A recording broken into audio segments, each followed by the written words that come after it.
sempre soube que havia algo errado com a forma como meus pais me olhavam. Não era ódio declarado, tampouco uma indiferença escancarada. Era mais sutil.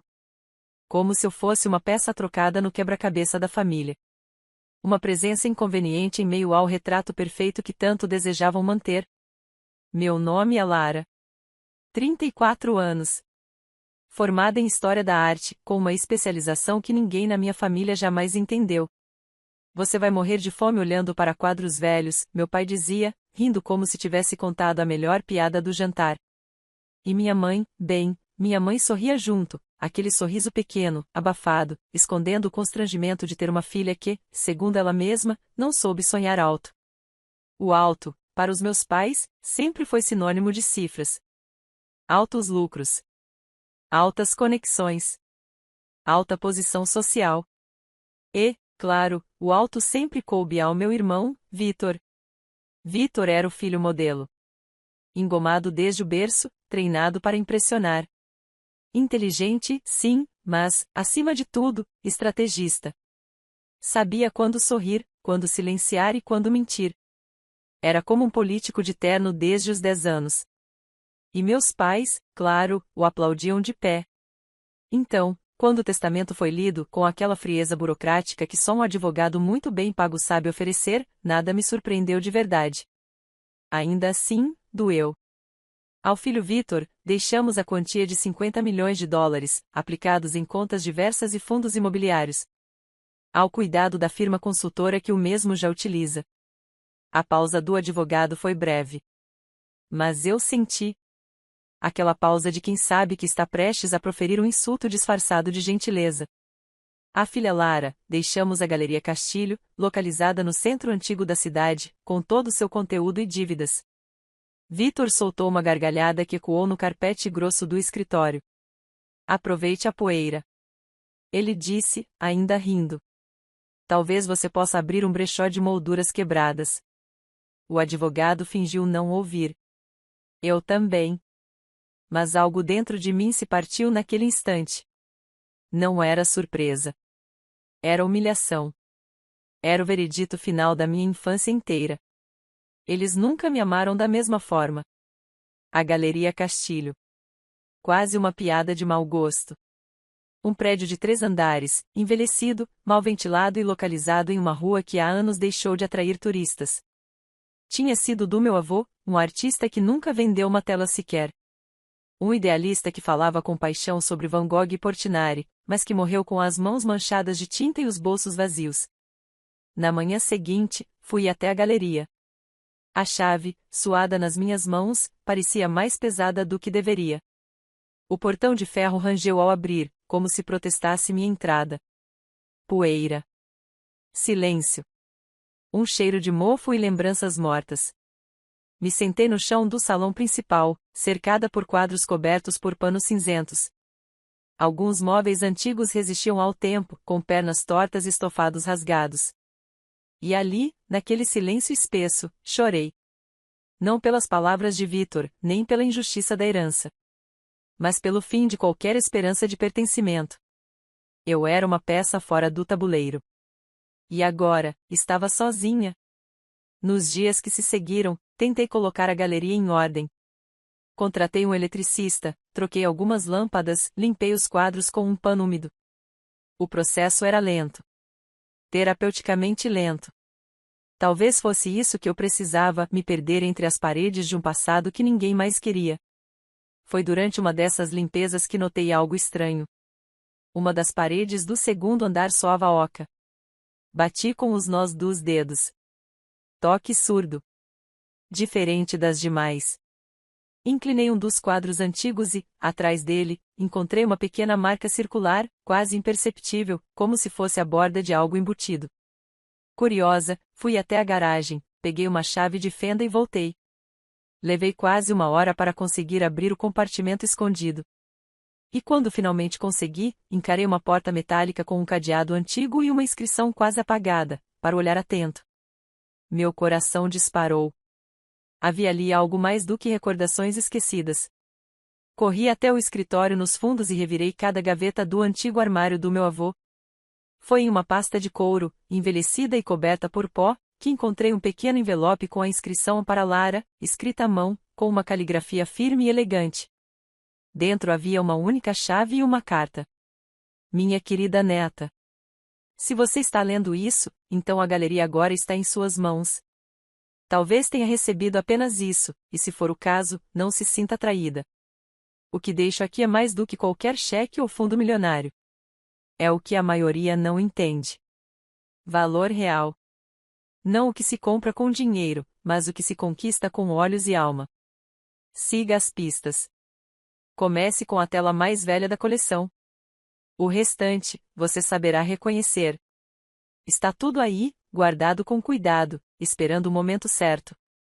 Esperei a vida inteira para que você tivesse a chance de ver. Com amor. Seu avô. Eduardo Castilho. Minha pele arrepiou inteira. A carta tinha a marca do tempo, mas algo nela era vivo. Autêntico. Eu senti, como se ele estivesse ali comigo, sussurrando que ainda havia algo escondido sob toda aquela poeira. Usei a chave no cadeado. Ele girou com um estalo suave. O cofre se abriu com um rangido abafado e, por alguns segundos, tudo ao meu redor desapareceu.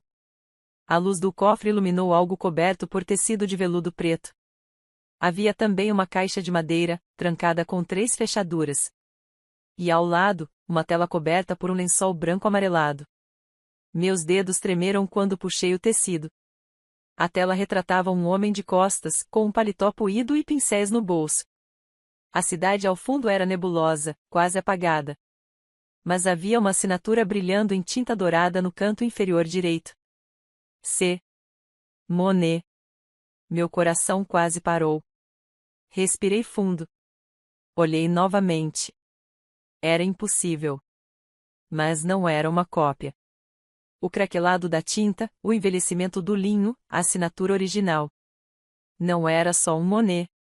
Era um Monet nunca antes catalogado. 3 dias depois, Victor apareceu. Ele entrou sem bater, como sempre fez.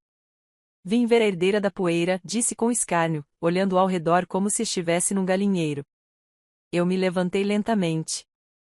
Ele estava prestes a dizer algo mais, mas então viu a tela sobre o cavalete central. Parou. Engasgou. Deu um passo à frente. O que é isso? O que estava por trás da poeira, querido? Ele empalideceu. Tocou a moldura com os dedos trêmulos.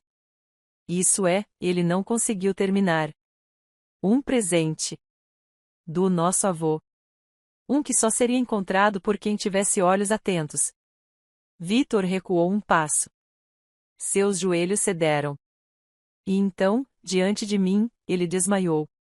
Victor recobrou os sentidos com um gemido seco, como se a própria vergonha o impedisse de respirar direito. Eu me mantive em silêncio, sentada na poltrona puída da entrada, observando a forma como ele se esforçava para recompor sua pose de superioridade. Mas a pose havia ruído, e eu sabia disso. Onde você conseguiu isso? Ele perguntou, ainda com a voz trêmula. Nosso avô. Deixou escondido. Para mim, isso é impossível. Isso vale uma fortuna. Ele se levantou de supetão, aproximando-se novamente da tela. Você tem ideia do que tem nas mãos? Tenho. E sei por que ele não te contou. Victor se virou para mim, os olhos cheios de raiva. Ele me adorava. Sempre me tratou bem.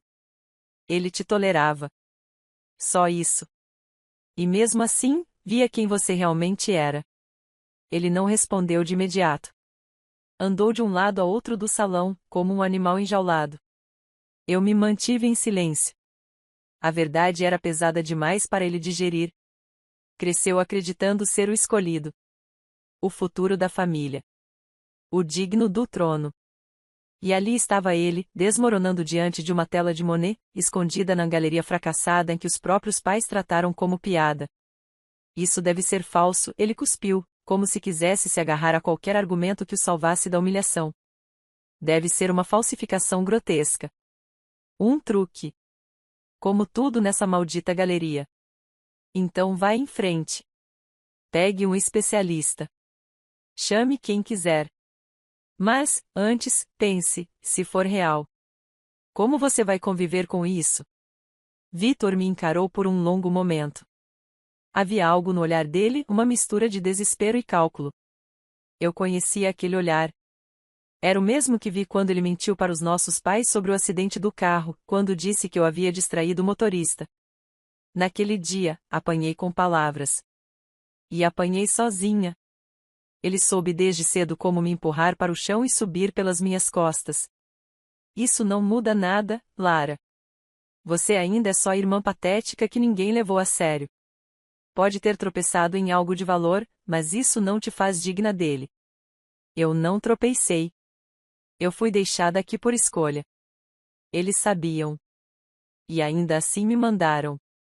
Queriam que eu ficasse enterrada na poeira. Mal sabiam que era onde estava a raiz. Vitor se aproximou lentamente, com o dedo em riste. Se você for esperta, vai vender isso e dividir o lucro comigo. Não precisa tornar as coisas feias. Já estão feias, Vitor. Sempre estiveram. Mas agora eu vejo. A beleza está justamente em não dividir nada com quem sempre quis me apagar.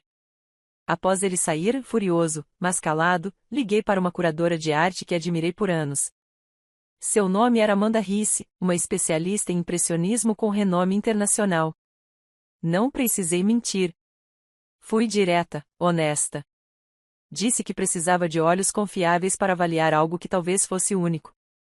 Ela chegou 2 dias depois, acompanhada de uma equipe pequena. Trouxe luvas, lentes, luzes e silêncio. E assim que viu a tela, seus lábios se entreabriram num sussurro quase infantil. Meu Deus! As horas seguintes foram de análise.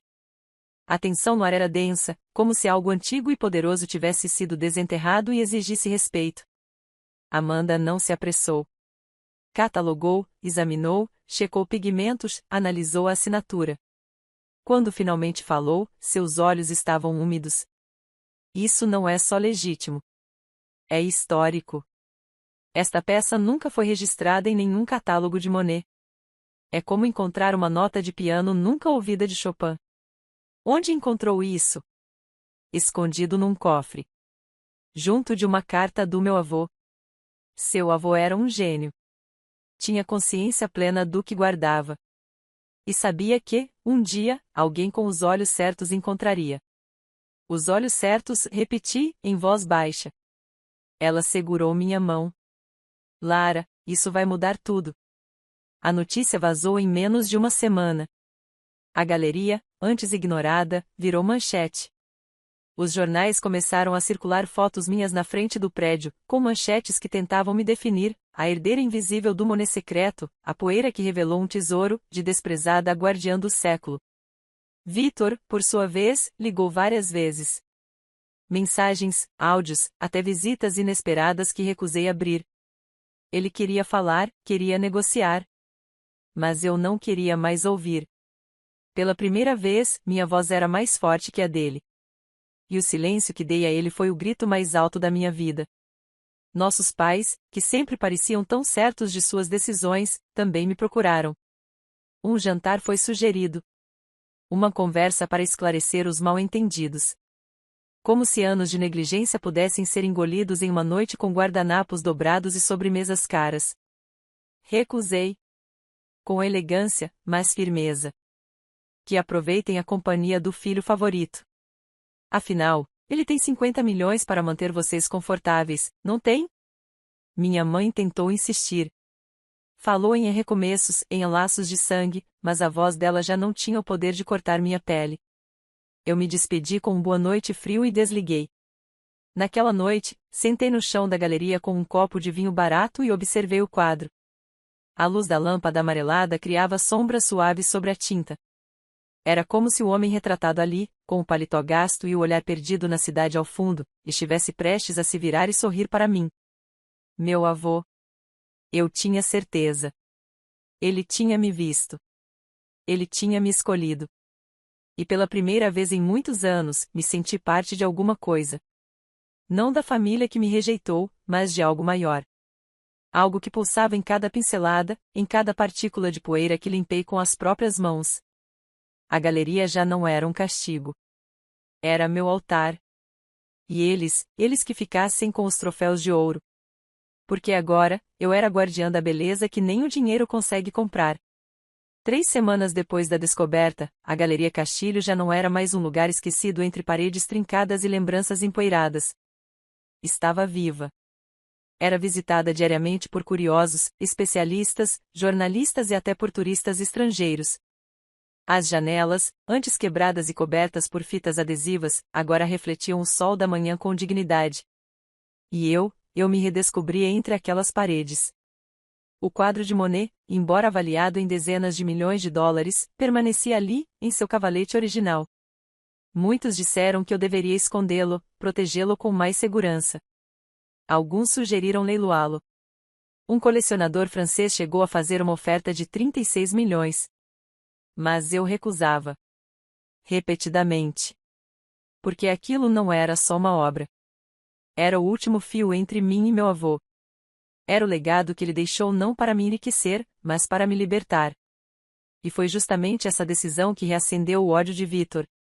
Naquela tarde chuvosa de terça-feira, ele voltou. Invadiu a galeria como uma tempestade, sem bater, sem se anunciar, como sempre fez em todos os lugares que julgava possuir. Você enlouqueceu de vez. Gritou, a voz carregada de um desespero que ele tentava disfarçar com arrogância. Recusar aquela oferta foi a coisa mais estúpida que já vi. Você não tem noção do que está perdendo. Fechei o catálogo que revisava e me levantei com calma. Estou exatamente onde sempre quis estar. E isso te incomoda, não é? Me incomoda ver você desperdiçando o que poderia nos beneficiar. Você quer dizer a você? Porque até onde me lembro, você riu na minha cara. Disse que eu deveria aproveitar a poeira. Agora a poeira vale mais do que os seus 50 milhões, e você está engasgando com ela. Victor cerrou os punhos. Mas recuou. Ele era covarde demais para confrontos diretos. Sabia se mover nos bastidores. Sabia manipular. Sabia atacar de onde não se espera. E eu sabia que ele não recuaria sem uma nova estratégia. Na semana seguinte, recebi a notificação de uma ação judicial. Alegações de falsificação, enriquecimento ilícito e uso indevido de propriedade intelectual. O autor? Victor. Ele afirmava que meu avô sofria de demência nos últimos anos de vida e que, portanto, sua decisão de esconder o quadro para mim era nula. Afirmava que, como herdeiro legítimo das posses intelectuais da família, ele tinha direito à obra e a tudo que fosse derivado dela. E mais, anexava laudos duvidosos, assinados por profissionais pagos, sugerindo que o quadro poderia ser uma réplica sofisticada. Senti o estômago revirar. Era exatamente o tipo de golpe sujo que Victor daria. Amanda, ao saber do processo, ficou estarrecida. Isso é absurdo. Já autenticamos a obra. Está tudo registrado. Ele não quer a verdade. Ele quer destruir o que não pode controlar. E você pretende ceder? Eu nunca cedi antes. Não será agora. Contratei um advogado por conta própria, um homem calmo, de fala pausada, mas olhos atentos. Seu nome era César, e ele me foi recomendado por Amanda. Especialista em direito patrimonial e arte. Um homem que acreditava no que fazia. Durante semanas, vivia entre audiências, entrevistas e notas oficiais. Os jornais agora noticiavam o embate familiar, e manchetes mesquinhas me descreviam como a irmã rebelde ou a filha renegada em guerra com a elite da família Castilho. Victor, claro, se aproveitava disso. Comparecia às audiências bem vestido, escoltado por fotógrafos, com uma expressão de falsa dor. Alegava querer apenas a preservação da memória do avô. Chegou a dizer em rede nacional que tudo o que fazia era por amor à arte. Hipócrita. Sempre foi. Numa das audiências, ele teve a audácia de me encarar e sussurrar. Você vai perder. Isso tudo vai voltar para quem merece. A raiva me subiu como fogo. Mas me mantive serena. Você nunca mereceu nada. Sempre tomou. Pela força, pela mentira, pela manipulação. Mas isso aqui, você não vai conseguir. Ele riu, baixinho. Você ainda não entendeu. O dinheiro compra tudo.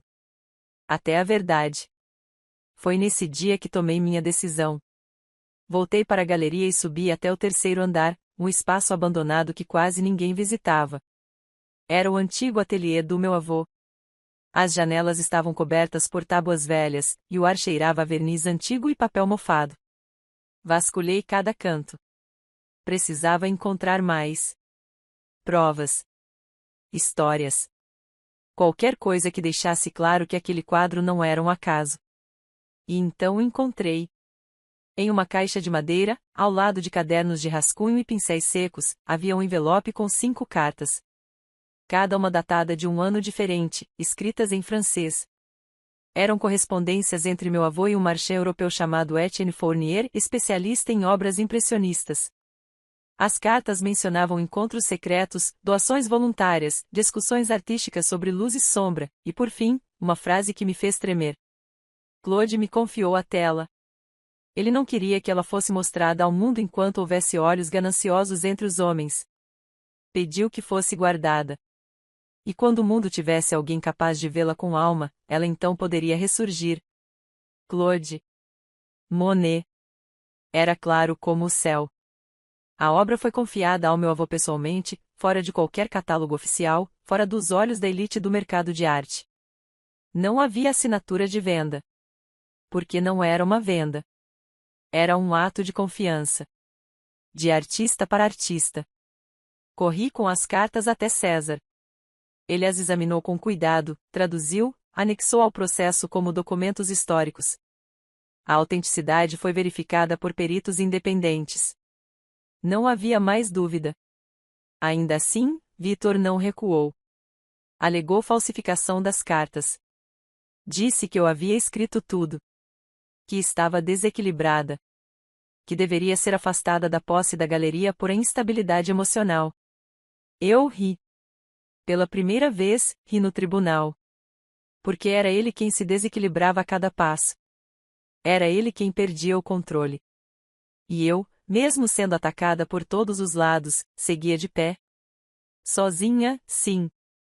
Mas inteira. Certa noite, ao encerrar o expediente da galeria, encontrei a entrada vandalizada. Tinta preta jogada sobre a vitrine. A palavra fraude é escrita com raiva. Vidros quebrados. Chorei ali mesmo, sentada na calçada. Não pela vitrine, nem pela dor de cabeça que seria resolver aquilo. Mas porque, pela primeira vez, entendi que não era só uma disputa entre irmãos. Era uma guerra. E ele estava disposto a tudo para pagar minha existência. Quando a polícia chegou, fiz o boletim. Mas não disse o nome dele. Não precisava.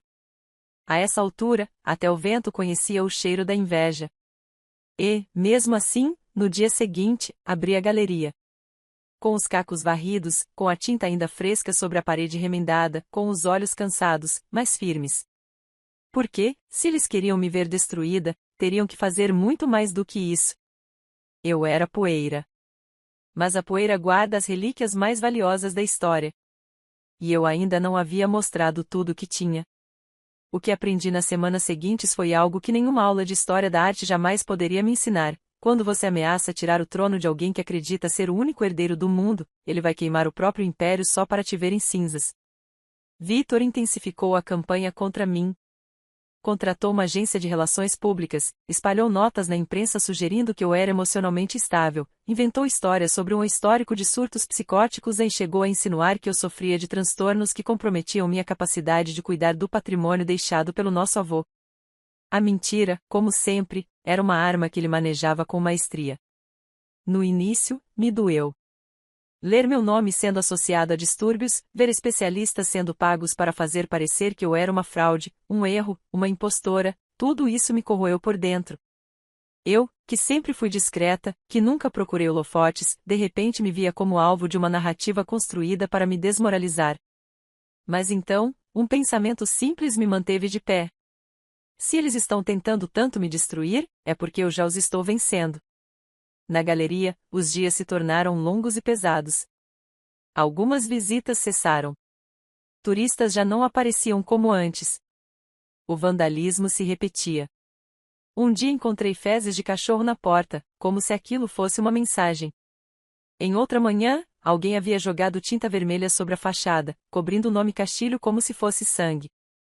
Meus vizinhos no centro histórico começaram a me evitar. Alguns diziam que preferiam não se meter. Outros simplesmente desviavam o olhar. O boato de que eu era instável mentalmente começava a surtir efeito, especialmente em uma cidade onde as aparências ainda são mais importantes do que a verdade. Eu sorria em silêncio. Um sorriso amargo, sim. Mas ainda assim, um sorriso. Naquela altura, eu já havia aceitado que a solidão era parte da minha guerra. Que minha história seria feita de silêncios pesados, portas trancadas e olhares atravessados. Mas também seria feita de persistência. E de resistência. Eu era filha da poeira. Cresci no canto da sala. Aprendi a me calar e a engolir choro. Mas agora, tinha aprendido a me erguer. E minha melhor arma era o tempo. Na madrugada de uma sexta-feira, fui acordada por uma ligação do advogado César. Precisamos conversar. Amanhã, cedo. Aqui no escritório. Está tudo bem? Não. Mas está tudo indo na direção certa. Aquela resposta ficou martelando na minha cabeça até o sol nascer. Cheguei ao escritório às 8 em ponto. César me esperava com uma pasta preta sobre a mesa. Seus olhos estavam firmes, mas havia ali um brilho contido de entusiasmo. Encontramos o inventário original das obras de Claude Monet no ateliê de Etienne Fournier, na França. E mais, um documento assinado pelo próprio Monet, datado de 1895, declarando a doação da obra para um irmão de alma e arte. Meu avô, murmurei, sentindo um calafrio na espinha. César assentiu. Não há mais como negar. A obra é legítima. A posse é legítima. E a tentativa de seu irmão de te desestabilizar usando documentos falsos agora se volta contra ele. Isso quer dizer que o processo vai desabar. Vamos pedir a impugnação imediata. Pela primeira vez em meses, senti uma onda quente percorrer meu corpo. Era esperança. Tímida, ainda temerosa, mas real. Ele vai tentar alguma coisa, César. Ele nunca aceita perder. Deixe que ele tente. Desta vez, temos mais do que palavras. Temos história. Temos provas. Temos verdade. Na noite seguinte, a galeria foi invadida. O alarme disparou às 13h40 da manhã. A polícia chegou rápido. Nada foi levado. Mas o quadro havia sido rasgado. Uma única lâmina atravessando a tela, de cima a baixo, como um corte preciso, cruel. Um gesto de ódio. Desabei ali mesmo, sentada no chão, com os joelhos dobrados e os olhos presos naquela ferida aberta. Amanda veio no início da manhã. E quando viu o estrago, chorou como quem perde um velho amigo. Isso foi um crime contra o mundo. Contra a arte. Contra a memória do seu avô. Foi um ataque contra mim, eu disse. Contra tudo que eu sou. Ela me segurou pelos ombros. E é assim que sabemos que você venceu. Ele perdeu. Ele sabe disso. E agora só pode destruir. Vitor foi intimado. A perícia encontrou fragmentos de luvas idênticas às que ele usava em eventos de arte. Marcas de sola compatíveis com seus sapatos. Câmeras de segurança da rua captaram um carro alugado em seu nome estacionado a 100 metros da galeria na madrugada do crime. Ele tentou negar, claro. Tentou dizer que era tudo uma armação. Disse que eu mesma havia destruído o quadro para ganhar comoção pública. Mas ninguém mais acreditava nele. O feitiço havia virado contra o feiticeiro. Na última audiência antes da sentença, ele tentou me encarar. Seus olhos buscavam os meus, como se ainda esperasse que eu voltasse a ser a mesma irmã submissa de antes. A que acreditava nas mentiras, a que pedia desculpas por respirar, a que aceitava as sobras da mesa. Mas eu já não era ela. E ao final do dia, quando o juiz declarou que toda a posse da obra, da galeria e dos arquivos pertencia unicamente a mim, e que Vitor responderia criminalmente pela invasão e vandalismo, eu não sorri. Não por desrespeito à vitória, mas por respeito à dor. Porque vencer, às vezes, não é um grito de glória. É apenas o silêncio depois da tempestade. Com a tela danificada, alguns especialistas ofereceram restaurá-la. Amanda, cuidadosa, assumiu a frente do projeto. Disse que levaria tempo, talvez anos, mas que a obra sobreviveria. A cicatriz vai permanecer, ela disse. Mas isso a tornará ainda mais simbólica. Ela não é mais só uma peça rara. Agora ela tem uma história. E foi salva. Por você. Olhei para a tela como quem olha para um espelho. Era como eu. Marcada. Rasgada. Mas não destruída. No mês seguinte, com a galeria já reformada e a segurança reforçada, decidi abrir uma exposição. Não sobre Monet. Não sobre meu avô. Mas sobre artistas invisíveis. Reuni obras de pintores esquecidos, mulheres marginalizadas, jovens negados pelo mercado. Dei a eles o espaço que nunca tiveram. Coloquei a poeira para brilhar. E a cidade respondeu. As filas voltaram. As escolas mandaram excursões. A imprensa, que antes me ignorava, agora me procurava para entrevistas. E os que antes sussurravam, agora me cumprimentavam na rua. Mas eu sabia, aquilo não era fama. Era reparação. E Vitor? Vitor vendeu sua parte da herança e sumiu do país. Disseram que se mudou para um paraíso fiscal, onde vive entre festas e tentativas desesperadas de se manter relevante. Mas ninguém fala mais dele com respeito. Agora, é apenas o irmão da Lara Castilho. A sombra virou rastro. E a poeira virou ouro. Na inauguração da nova exposição, a fila dobrava a esquina. O velho prédio que um dia quase desabou em meus ombros, agora brilhava sob as luzes do entardecer, com letreiros dourados e cortinas transparentes nas janelas restauradas. Havia flores nas jardineiras. Havia vida nas paredes.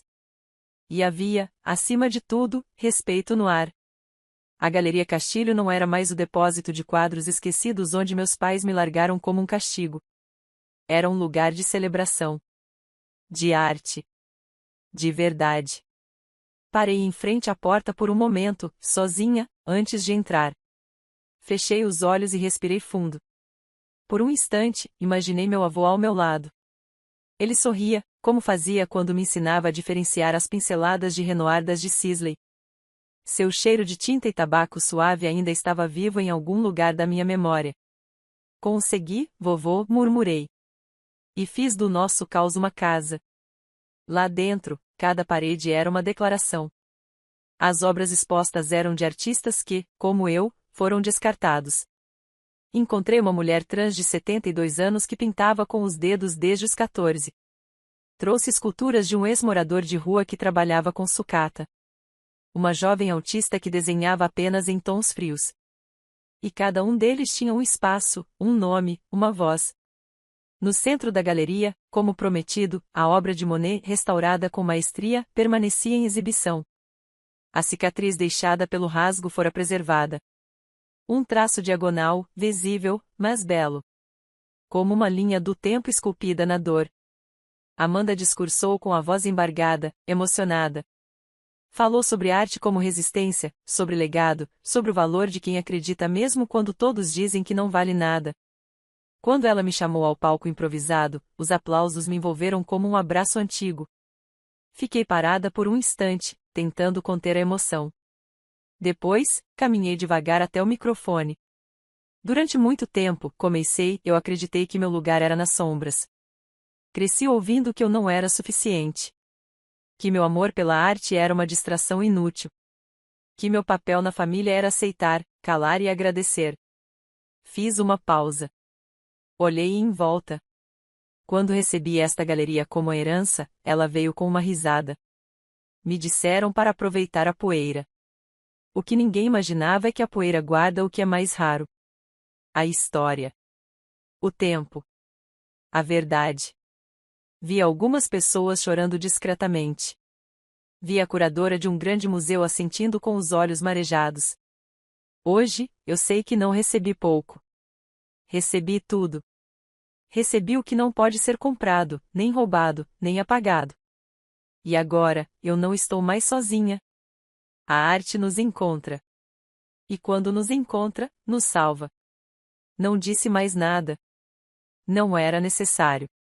O aplauso que veio em seguida não era barulhento. Era sincero. E me atingiu como uma onda cálida, cheia de tudo que eu precisei durante anos.